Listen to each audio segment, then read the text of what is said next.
You can't compete when you've already won. What are you comparing and competing for?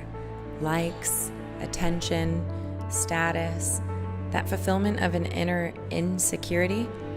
The insecurity is gone when you realize you don't have to protect what can't be stolen from you. So what are you protecting? What's within you is irreplaceable and unique to you. There's only one you, and with that, you've already won.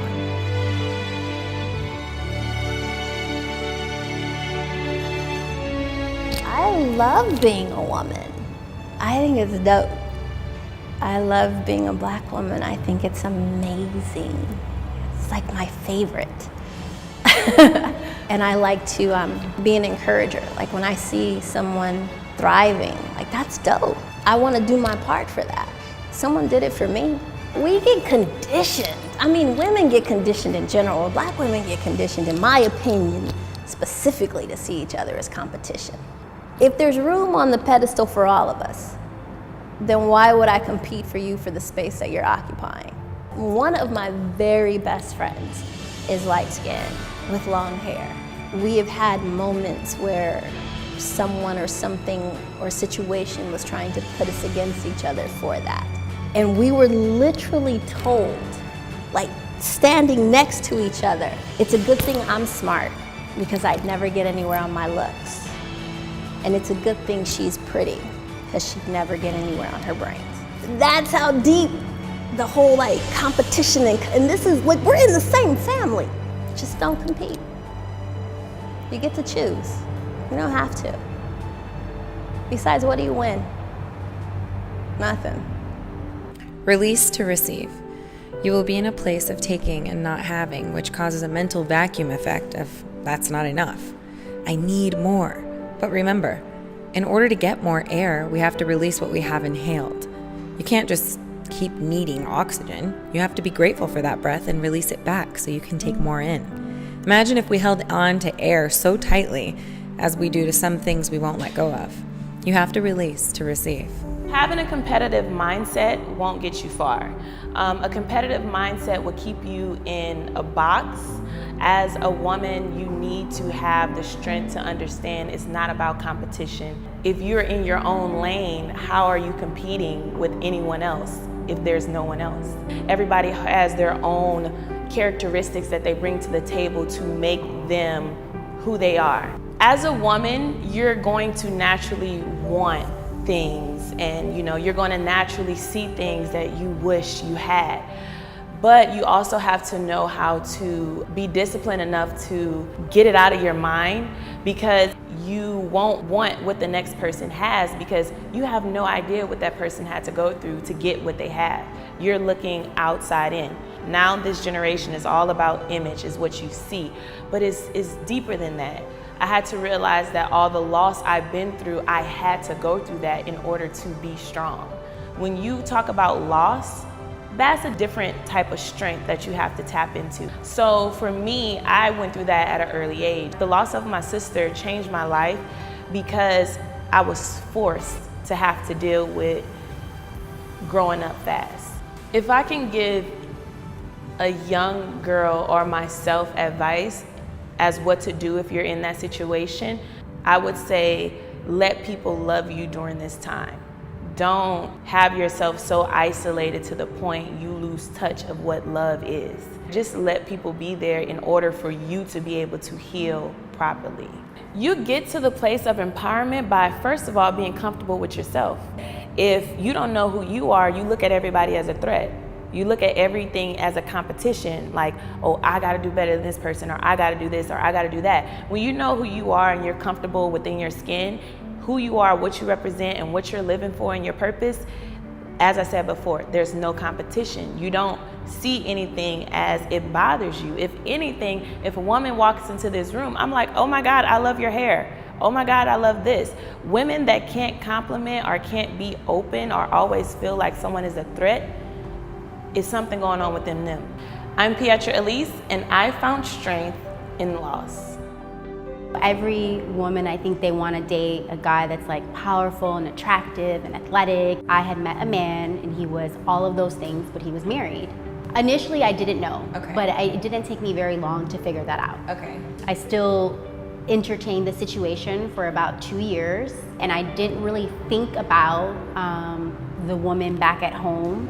Looking back on it now I realize I didn't have, it's like I had these values, but I didn't exactly project those values. Obviously did not respect myself or value, or have enough, self-love to be able to say I am better than this situation. I deserve somebody that has all this that's not married. I was in it for about 2 years. I got pregnant.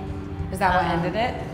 That's pretty much what ended it. It happened, and I guess that's what I meant by being on both sides of the fence. As a woman, you don't want to judge each other. You want to just be able to relate to each other. I think one of the biggest things as women is we feed our insecurities without knowing our insecurities exist. So the insecurity of not having maybe practical lifestyle, wanting to have, we get into like fantasy life and we start to fall and we get vulnerable. Where do you think your heart was most vulnerable in that situation? If you love yourself so much, you probably would not allow things like that to happen. People always say like, oh, people cheat for, there's no reason, or it's just like sex. I always strongly believe now that it's so much more deeper than that. Yeah. There's something that they're willing to neglect within themselves in order to neglect their fellow sister, or that mindset is not even existent because we're so distracted by so many things these days. It's completely messed up, but I think that that's why it's so important. And even today, I'm not like, oh, I'm 100%, I love myself. I think that's something that we constantly evolve and become better at. I think a lot of times when I look at other women that have entertained those situations or are, it always goes back to the same thing. It's just like self-love, like there's something deeper. Just wanting to encourage young girls, wanting to encourage fellow women to start really looking at where am I most vulnerable, why am I most vulnerable here, and how am I going to strengthen that. And you stay true to yourself, anything that's meant to come to you will totally come to you. And I feel like that's been a really strong self-confidence boosting characteristic that I'd love to share with more women is you don't have to be afraid to stand up for who you are, and just know that you're supported by more women and more people who totally agree with it. But even if it's a lonely journey and you're by yourself, having to say, look, this doesn't feel comfortable for me, because at the end of the day we know that it doesn't feel good inside. The most important thing when it comes to sisterhood and loyalty, I would say the most important thing just goes back to just like loving yourself for who you are. When you love yourself, you can love others. There's no need for validation. It feels good to hear a kind compliment, so yes, give it, but don't let compliments be your stamp of approval. Self-validate. I spent my entire life being overweight, so I was already like unacceptable. So that was a beautiful primer to being maimed, because I was like, well, you guys aren't looking at it anyway, so what does it even matter? I was a stand-up comedian with 2 arms, and I went back on stage 30 days later. And I was like, aren't you guys glad to see me? All my manicures are half off now. And so I think the more that I asked of myself, the more I understood that people are just really underestimating themselves in the world. Like, we're capable of so much more. So a little kid comes up to me and I'm like, hi, and sometimes they're scared and sometimes they're not.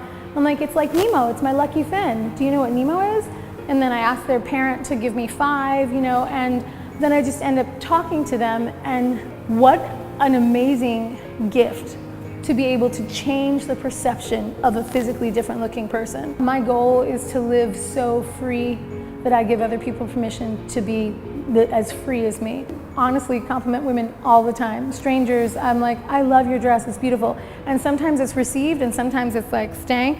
Let her go on with her stank. I don't need to take a moment to do that. Maybe sometime she'll change and she'll be the one, but like, I really do celebrate other human beings and think like, wow, you're beautiful, and it's, the call is coming from inside the house, man. You know what I mean? Like, we are all our own worst critic. So much of my life, I waited. And when I was waiting to lose weight, this is like a sad, silly thing, but I really wanted to cry in a ball, like holding myself, and I couldn't because I was fat. And then my arm got ripped off, and now I definitely can't cry in a ball. And recently, I've been doing some cool photo shoots and some cool things, And I've had to go into this closet that has been waiting for me to lose weight with all these heels, these beautiful high heels. And I have taken out 3 pairs of high heels in the last week, and they're all disintegrated because they waited for 10 years for me to use them, and they were new, beautiful high heels, and I never used them. And so I would just say, don't wait. Like, take action now. Like, live your best life all the time. If you don't ever buy a dress that you don't fit into. Buy clothing that fits you and makes you feel wonderful. Face your fears. Be a friend to yourself. Remember, be still, have consistency. Find your purpose. It will drive you.